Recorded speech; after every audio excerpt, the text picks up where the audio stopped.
ባሽን አመለካከት ያዙ ሰዎች ቁርአን የጅብሪል ቃል ነው ቁርአን የጅብሪል ቃል ነው ሲሏችሁ ምንም ችግር የለውም ማስረጃ ብቻ በሏቸው ምን እንደሚሉ ታውቃላችሁ ይሄው ማስረጃችንማ አላህ ራሱ በሱረቱ ተክዊር ቁጥር 19 ላይ ኢነሁ ለቀውሉ ረሱሊን ከሪም ብለዋል አሰላሙ አለይኩም ወራህመቱላህ አላህን ፍሩ እንዳንላችሁ እምትገዙት አላህን አይደለም ይሄንን ነገር ነው እንጂ አላህ ፊት እንዳለው እጅ እንዳለው እናሰብታለን ለአላህ ባት አለው ብለን እናሰብታለን አላህ ከባቱ ገልጦ ለኔ ስጁድ አድርጉ ይላል አያሉ ጌታ ጀሃነም ሞላሽ ብሎ ሲጠይቃት አልሞላሁም ስትል አላህ እግሩን ያሳርፍባታል ለአላህ ሁለት አይኖች አሉት አላህ Subhanahu Wa Ta'ala ይስቃል እነዚህ ለምሳሌ አላህ Subhanahu Wa Ta'ala ከአርሹ በላይ ነው ብለን እናምናለን በዛቱ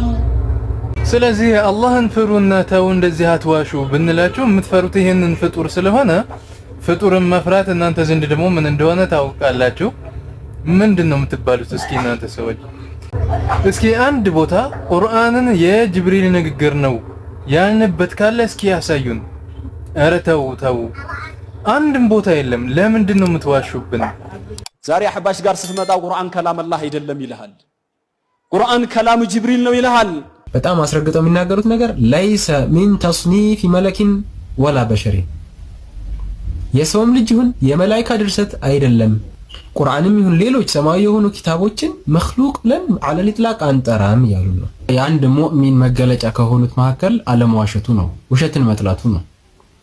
ስለ አንድ ሰው ማስጠንቀቅ ብንፈልግ እንኳን ምንም ያህል ብንጠላው ሰውየው ባልተናገረው ነገር ላይ መሆን አይኖርበትም ቁርአን ከላም ጅብሪል ነው ይልሃል ትላልቅ የምትባሉ ሰዎች በዚህ ልክ ከዋሻችሁ ሌሎቹማ ከታች ያሉት ብዙ ቢዋሹ ምንም የሚገርመው ነገር የለም ውሸቱን ከናንተ ነው እየተማሩ ያሉት ማለት ነው አላየሃል ይህ ያልከው ነገር በሙሉ መልስ ከመስጠትህ በፊት ማን ነው እስኪ ቁርአንን የጅብሪል ንግግር ነው ያለው የት ቦታ አገኛችሁት እስኪ የትኛው ኪታባችን ላይ ነው ይሄንን ያልነው እስኪ አሳዩን